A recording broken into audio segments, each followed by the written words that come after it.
Muy buen día, profesora Derly, y a todos los que vayan a ver este video sobre neuroanatomía. Nuestro grupo está conformado por Egli Sepúlveda, Darly Juliana Arias García, Charik Picón, Luis Rodríguez y su servidor Esteban Bernal. En sí, el tema que escogimos es, pues en sí, la neurona y tipos de neurona. Sigue mi compañera Eglis. Bueno, primero que todo es importante destacar que el sistema nervioso es el que permite que el cuerpo responda a los cambios continuos en su medio externo e interno, y a su vez controla e integra las actividades funcionales de los órganos y los sistemas orgánicos. Por ello encontramos que desde el punto de vista anatómico, el sistema nervioso está dividido de la siguiente manera: en sistema nervioso central y en sistema nervioso periférico. El sistema nervioso central está compuesto por el encéfalo y por la médula espinal, los cuales están contenidos en la cavidad craneana y en el conducto vertebral, respectivamente. Hay algo muy importante que destacar en el sistema nervioso central, que es que este está dispuesto en sustancia blanca y en sustancia gris. La sustancia blanca es la que contiene todas las fibras nerviosas y la sustancia gris pues contiene todos los somas neuronales. En el cerebro vamos a encontrar la sustancia blanca en la parte central y la sustancia gris en la parte periférica. Por el contrario, en la médula espinal vamos a encontrar la parte central con sustancia gris y la parte periférica con sustancia blanca. Y bueno, el sistema nervioso periférico vamos a encontrar que está compuesto por los nervios craneales, espinales y periféricos que conducen impulsos desde el sistema nervioso central, es decir, los nervios eferentes o motores, y hacia el sistema nervioso central, los nervios aferentes o sensitivos. También es importante destacar allí que los conjuntos de somas neuronales ubicados fuera del sistema nervioso central son denominados ganglios. Y bueno, aquí podemos observar los ganglios y los nervios que pues componen el sistema nervioso periférico. Y bueno, ahora vamos a hablar sobre el tejido nervioso. Este está compuesto por dos tipos de células: las neuronas y las células de sostén. Las neuronas, como sabemos, pues es la unidad funcional del sistema nervioso. Estas son células excitables especializadas para la recepción de estímulos y la conducción de impulso nervioso. Varían considerablemente en tamaño y forma, pero todas contienen un cuerpo, que pues aquí podemos observarlo, o también llamado pericarión, y este a su vez van a salir una serie de prolongaciones que pues son denominadas neuritas. Las neuritas responsables de recibir información y de conducirla hacia el cuerpo celular se denominan dendritas, que pues son estas de aquí, y una neurita que es tubular y única es denominada axón. Las neuronas se encuentran en el encéfalo, en la médula espinal y en los ganglios. Estas, a diferencia de otras células del organismo, estas cuando ya están maduras en el adulto no se regeneran, no se vuelven a dividir. Y pues también encontramos el otro tipo de células, que son las células de sostén. Estas también son llamadas células de la glía. Estas no son solamente células que no son conductoras y se encuentran ubicadas cerca de las neuronas. Son pequeñas, mucho más que las neuronas, y se encuentran de manera abundante. Estas células tienen funciones bastante importantes, como lo son el sostén físico para las neuronas, el aislamiento para los somas y las imaginaciones neuronales, facilitando así la transmisión del impulso. También participan en la reparación de lesión neuronal, el intercambio metabólico entre el sistema vascular y las neuronas. Entonces vamos a encontrar que en el sistema nervioso central y en el sistema nervioso periférico, estas se van a clasificar de manera pues distinta, se van a llamar de manera distinta. En el sistema nervioso central vamos a encontrar que estas se llaman glía central y va a estar compuesta por los astrocitos, los oligodendrocitos, la microglía y las células ependimales. Los astrocitos son los que brindan o presentan una estrecha relación con las neuronas para sustentar y modular muchas de sus actividades. Ayudan también en el movimiento de los metabolitos de las neuronas. Y allí vamos a encontrar dos tipos de astrocitos: los astrocitos fibrosos y los protoplásmicos. Entonces, los astrocitos fibrosos son estos que observamos aquí en la imagen. Estos se encuentran principalmente en la sustancia blanca. Y allí, como vemos, tienen unas prolongaciones bastante largas y delgadas, y pues no son tan ramificadas. Y por el contrario tenemos también los astrocitos protoplásmicos. Estos astrocitos se encuentran principalmente en la sustancia gris. Y allí pues encontramos o observamos que tienen unas ramificaciones bastante cortas y un poco gruesas y son bastante pues ramificadas. También encontramos los oligodendrocitos, que esas son las células responsables de la producción de mielina en el sistema nervioso central. Estos, a su vez, como observamos aquí en la imagen, contienen pocas prolongaciones y estos se encuentran en hileras a lo largo de los nervios o fibras mielínicas y rodean los cuerpos celulares. Esta mielina que estos oligodendrocitos producen ayudan a aumentar la velocidad de conducción nerviosa. Y pues encontramos también la microglía, que estas son las células más pequeñas y se encuentran esparcidas por todo el sistema nervioso central. Estas por lo general están inactivas, pero cuando hay algún tipo de enfermedad o alguna lesión, estas se activan y van a actuar como unas células fagocíticas. Y por último, encontramos las células ependimarias. Estas células son las que forman el revestimiento epitelial de las cavidades llenas de líquido del sistema nervioso central y se encuentran tres grupos, que son los ependimocitos, que estos revisten los ventrículos cerebrales y el conducto ependimario de la médula espinal, ayudando así a la circulación del líquido cefalorraquídeo. También encontramos los tanacitos, que estos son los que revisten en su mayoría el piso del tercer ventrículo y ayuda a transportar sustancias químicas del líquido cefalorraquídeo al sistema porta-hipofisario. Y por último encontraremos las células epiteliales coroideas. Estas se encuentran cubriendo las superficies de los plexos coroideos, ayudando a la producción y secreción del líquido cefalorraquídeo de los plexos coroideos. Y bueno, aquí pues tenemos una imagen de toda la glía central. Encontramos pues la neurona, que muy adherida a ella se encuentra en su axón el oligodendrocito, produciendo allí la mielina para poder conducir de una manera más efectiva y rápida los impulsos. También encontramos los astrocitos que, como observamos, se encuentran bastante adheridos al capilar. Esto es debido a que pues los astrocitos ayudan a formar también la barrera hematoencefálica. Y pues encontramos que los astrocitos protoplásmicos son los que ayudan más que todo a la conducción metabólica y los fibrosos son los que ayudan más que todo al sostén. Y observamos también que las células ependimarias se encuentran más que todo en la superficie, es decir, en el epitelio, como pues lo había dicho anteriormente, y también encontramos aquí las células de la microglía. Y bueno, por último, encontramos las células de sostén del sistema nervioso periférico, llamado glía periférica. Allí encontramos que la glía periférica está compuesta por las células de Schwann y las células satélites. Las células de Schwann son unas células que pues brindan sostén a las fibras nerviosas mielínicas y amielínicas. Estas producen una capa de líquido abundante denominado vaina de mielina. Esta vaina de mielina, pues, como observamos aquí, rodean a todo el axón para que pues sea una mejor conducción del impulso nervioso. Y las células satélites, estas encontramos que pues ellas rodean a todos los somas neuronales de los ganglios y ellas ayudan a mantener un entorno estable y controlado alrededor del soma neuronal y pues también les provee metabolitos. Y bueno, a continuación mi compañero Diego va a seguir hablando sobre la estructura de la neurona. Vale, buenos días. Bueno, como en la estructura de la neurona podemos encontrar principalmente ese cuerpo celular, cual también es conocido como pericardio. Esta es la porción central de toda la célula de la neurona, donde podemos encontrar el citoplasma, el núcleo. Esa parte es muy importante, ya que es donde se produce como tal la energía para el funcionamiento como tal de la neurona, lo que le va a permitir hacer su función. Recordemos que el núcleo de estas neuronas no está en capacidad para llevar a cabo una mitosis. Entonces, por ende, las neuronas no se reproducen. Seguimos con la del núcleo.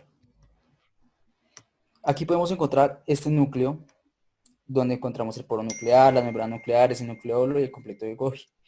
Este núcleo contiene como tal la información genética de la neurona en cromosomas simples, ya que esta como tal no tiene proteínas de enrollamiento Entonces, como su parte más funcional de este nucleótido es almacenar simplemente como procesos de sinapsis,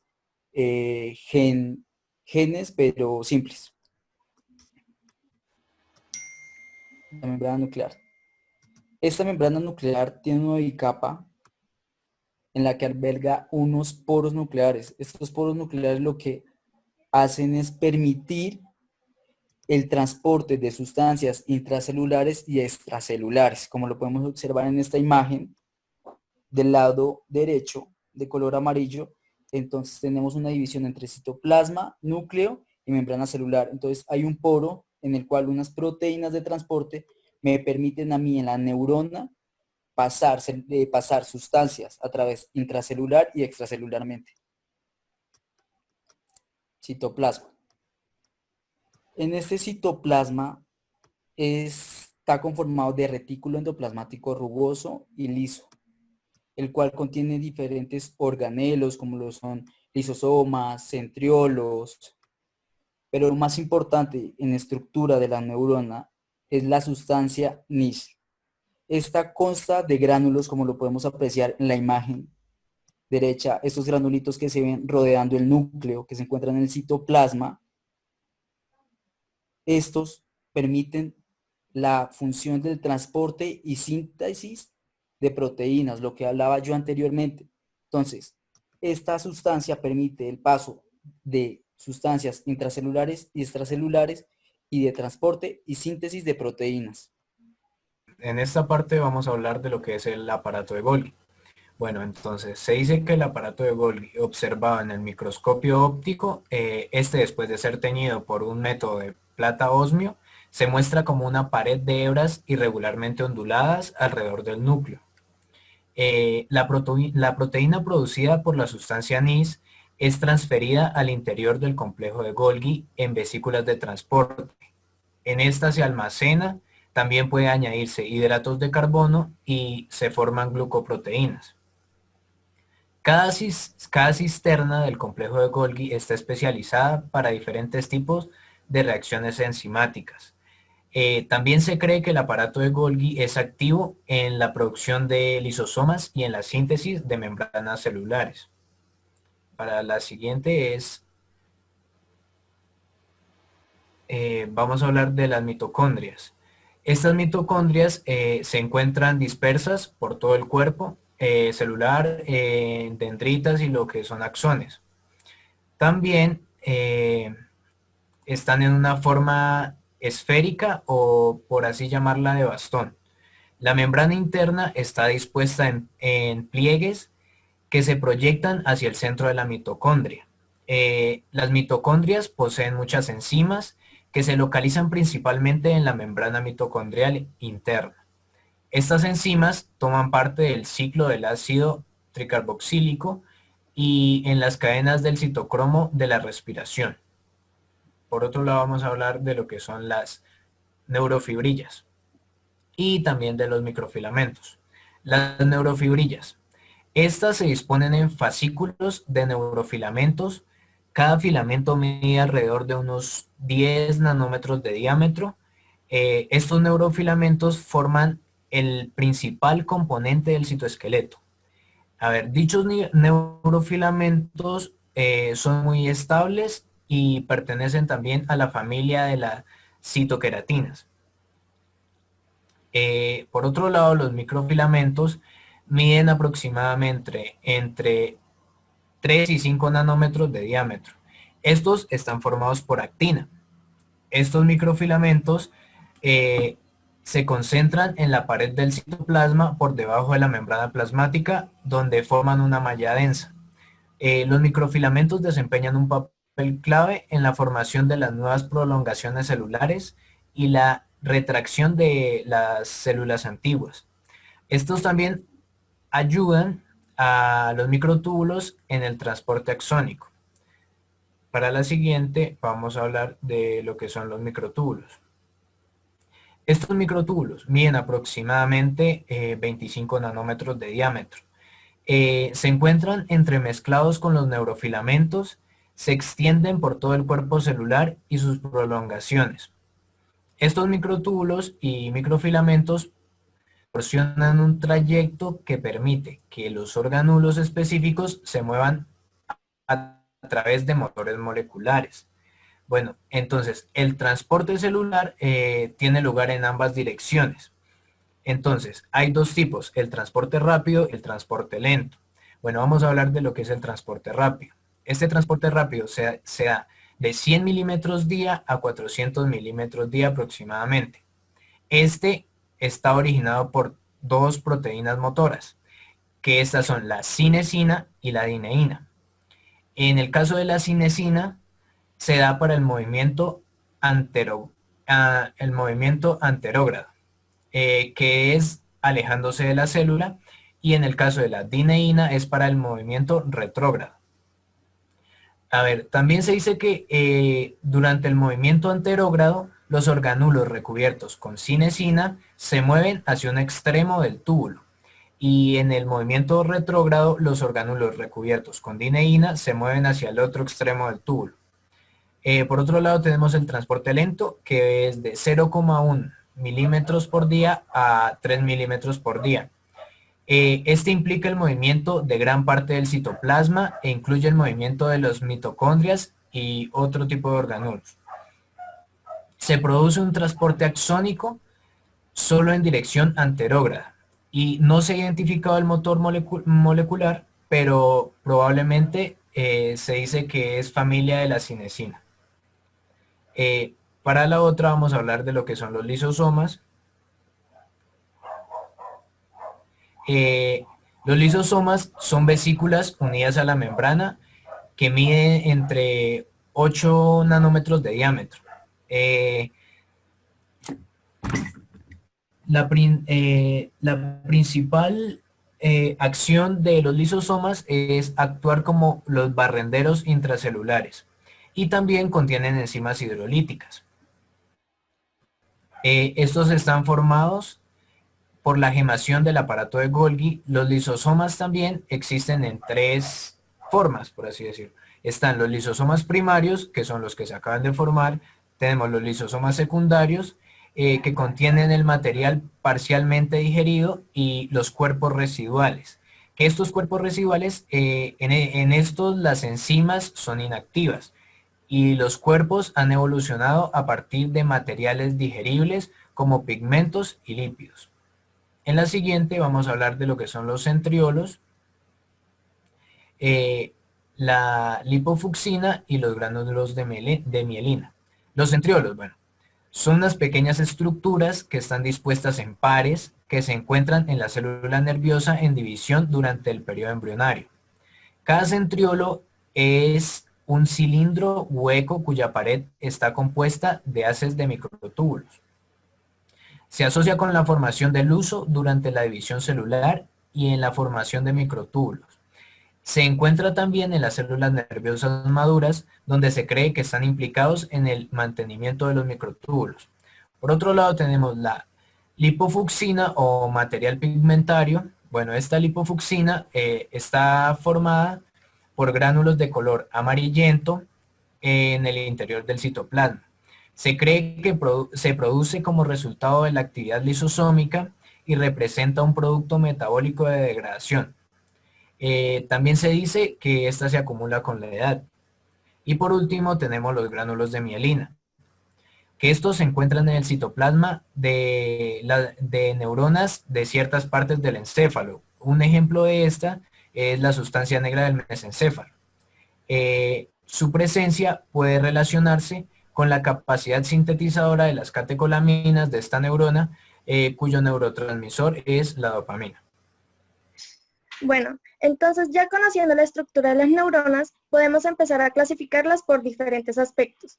Uno de ellos clasifica las neuronas según el número de prolongaciones, también conocidas como neuritas, que pueden llegar a emerger de su cuerpo celular.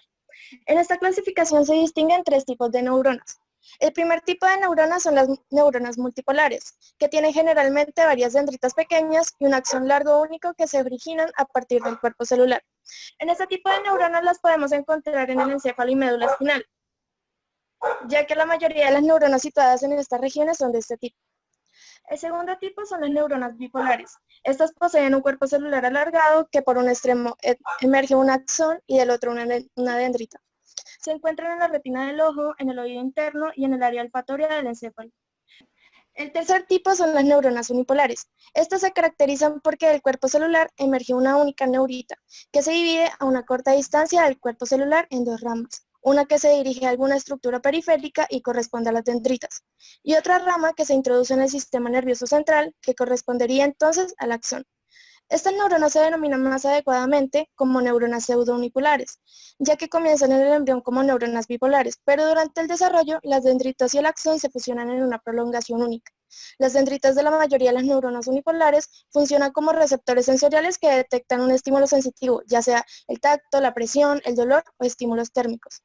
Y los cuerpos celulares de la mayoría de las neuronas unipolares están localizadas en los ganglios de los nervios craneales y espinales. Bueno, teniendo en cuenta el tamaño o longitud de los axones, las neuronas se clasifican en neuronas Golgi tipo 1, que son aquellas que poseen un axón largo, que puede tener una longitud de 1 micrómetro o más. Estas abandonan la sustancia gris y ejercen sus acciones a distancia sobre otras neuronas. Dependiendo de la localización y el tipo de relación que ejercen, se reúnen en conjuntos que se denominan fascículos o tractos. Su trayectoria se describe como ascendente, descendente u horizontal. Forman así los largos tractos de fibras del cerebro, de la médula espinal y de las fibras nerviosas de los nervios periféricos. Las células piramidales de la corteza cerebral, las células de Purkinje de la corteza cerebelosa y las células motoras de la médula espinal son ejemplos de este tipo de neurona. Esta es una imagen de una microfotografía de un corte con tinción argéntica de la corteza cerebelosa, donde se pueden observar dos células de Purkinje. Las neuronas Golgi de tipo 2 presentan un axón corto que termina en la vecindad del cuerpo celular o está completamente ausente. Estas sobrepasan en número a las neuronas de Golgi tipo 1. Las cortas dendritas les confieren un aspecto estrellado y estas neuronas son numerosas en la corteza cerebral y en la corteza cerebelosa y con frecuencia tienen una función inhibidora. En esta microfotografía, con un corte con tinción argéntica como la anterior, se observan células piramidales y algunas células Golgi de tipo 2. Bueno, seguimos con lo que tiene que ver con estos tipos de neuronas y específicamente con las células motores superiores e inferiores. En esta diapositiva, pues nosotros analizaremos las funciones específicas exactamente de lo que son las motoras superiores e inferiores. Bueno, entonces, ¿cómo definimos las motoras superiores? Estas neuronas, bueno, es una neurona en el cual su soma o su cuerpo se encuentra en la corteza cerebral y su axón baja hasta llegar a la médula espinal, en donde se encontrará con su subordinado, que se le va a conocer como la neurona motora inferior, la cual sale de la médula espinal y se convierte en nervio y llega al músculo para producirle su respectiva inervación y para realizar su respectiva activación. Anatómicamente, si nos enfocamos en el lóbulo frontal del cerebro, desde ese lóbulo del frontal parten las fibras nerviosas motoras que descenderán y si llegan a los núcleos del mesencéfalo, puente y bulbo raquídeo de los pares craneales, se definirá como el tracto córtico nuclear. Y si llegan a la médula, al asta anterior de la médula espinal, se le definirá como la vía piramidal. Ahí está expuesto en la diapositiva. Bueno, cuando llegan al asta anterior de la médula espinal, salen las fibras por las raíces anteriores, las cuales se van a juntar o se van a unir con las posteriores, que son sensitivas, y van a formar el nervio raquídeo, el cual llegará a inervar el músculo. También es bueno agregar ciertas patologías, las cuales suceden acá, como son las paresias y las lejías. Cuando hablamos de paresias, decimos que es una debilidad muscular, pues lo que sucede es que hay una inhibición de la neurona motora superior, pero y produciendo una debilidad muscular, pero no total. Y cuando hablamos de una aplegia es que hay una parálisis del músculo totalmente. Siguiente diapositiva. Bueno, cuando hablamos de células granulosas, nosotros las definimos como son células muy pequeñas que se encuentran en el encéfalo y son un tipo de neurona extremadamente, pues como ya lo dije, muy pequeña. Las células granulosas se encuentran dentro de la capa granular del cerebelo. También se encuentran en la capa más interna de la corteza cerebelar, junto a la capa la cual contiene células de Purkinje. Bueno, las células granulosas del cerebelo representan casi la mitad de las neuronas del sistema nervioso central. Las células granulosas reciben entradas excitatorias de las fibras musgosas procedentes de los núcleos pónticos. Las células granulares envían fibras paralelas a través de la capa que ya se habló anteriormente de Purkinje en el cerebelo hacia la capa molecular, donde éstas se ramifican y se propagan a través de ramificaciones a las dendritas de las células de Purkinje.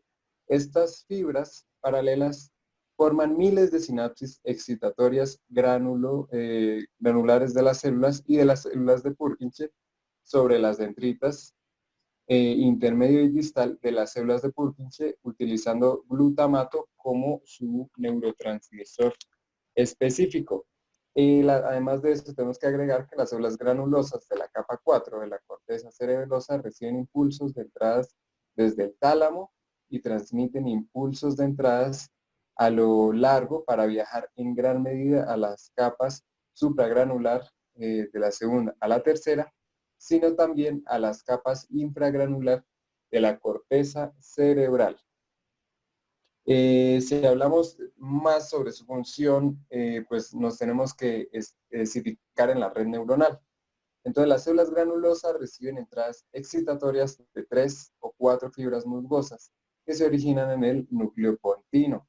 Entonces, las fibras musgosas hacen una conexión excitatoria en las células granulosas, lo que causa que las células granulosas disparen un potencial de acción. El axón de una célula granulosa cerebelar se divide para formar una fibra paralela, la cual inerva las células de Purkinje. La mayoría de las sinapsis axonales de las células granulosas se encuentran en las fibras paralelas. Bueno, eso con respecto a células granulosas. Ahora, cuando nos enfocamos en las células de Purkinje, vamos primero a definirlas, tener una buena definición de ellas. Las células o neuronas de Purkinje, como quieran reconocerlas, reciben su nombre del anatomista, fisiólogo y botánico de origen checo Jan Evangelista Purkinje. Entonces es un epónimo anatómico, el cual fue el descubridor de estos elementos. Entonces, estas células de gran tamaño se encuentran en todos los animales invertebrados y además son un tipo de neurona GABAérgica y constituyen las unidades funcionales del cerebelo específicamente. Se encuentran principalmente en la corteza cerebelosa, formando la capa de Purkinje, de la que se habló anteriormente, entre la capa molecular y la capa granulosa. Y también se pueden encontrar en el miocardio, es decir, que también están en la parte muscular del corazón. Y bueno, cuando hablamos de la mente, en el cerebelo se encuentran aproximadamente alrededor de unos 30 millones de neuronas de este tipo, estando cada una de ellas unida alrededor de 1 millón de terminaciones nerviosas de otro tipo de células diferentes. Estas células a las que se encuentran unidas a las neuronas de Purkinje se clasifican de dos tipos, de dos maneras, y son estas. Primero, las musgosas provienen del tronco encefálico y la médula espinal, conforme se encuentran más cerca de las neuronas de Purkinje y se van ramificando en fibras que se sitúan paralelamente. Y las células trepadoras, ellas ascienden desde la médula oblonga y el tronco encefálico. Sin embargo, Este tipo de células trepadoras solamente se unen a una sola neurona de Purkinje. Entonces, vamos a hablar específicamente ahora de su función. Las neuronas de Purkinje o células de Purkinje ejercen sus efectos mediante la utilización de la actividad electrofisiológica. Entonces, ¿qué significa esto? Que este tipo de actividad puede darse de dos maneras diferentes, dependiendo de si las espijas de la neurona son simples o complejas. Cuando hablamos de espijas simples, decimos que la tasa de actividad electrofisiológica de las espijas simples oscila entre los 17 y los 150 hercios. Esta actividad puede aparecer de manera espontánea o en los momentos en los que las neuronas de Purkinje son activadas por las fibras paralelas, y cuando hablamos de las espijas complejas, decimos que en el caso de las espijas complejas, considerablemente, oscilando entre 3 hercios de potencia, es mucho menor. Entonces, las espijas complejas se distinguen por poseer una larga espiga inicial de alta amplitud, la cual sigue en un disparo de alta frecuencia, pero con una amplitud menor. Esta ráfaga de actividad eléctrica se origina por la activación de las fibras trepadoras que se nombraron anteriormente. Bueno, además de eso, tengo que agregar que hay un potencial de acción que es producido porque el sodio y el calcio juegan un papel fundamental en la actividad electrofisiológica de las neuronas de Purkinje y, por tanto, en la correcta función del cerebelo. Además, en los últimos años de investigación se ha revelado que la estimulación de las fibras trepadoras desencadena una alteración en la actividad de la célula, pasando de un estado de reposo a uno activo y al contrario también, como si fuera una especie de botón o pulsador, como se le conoce.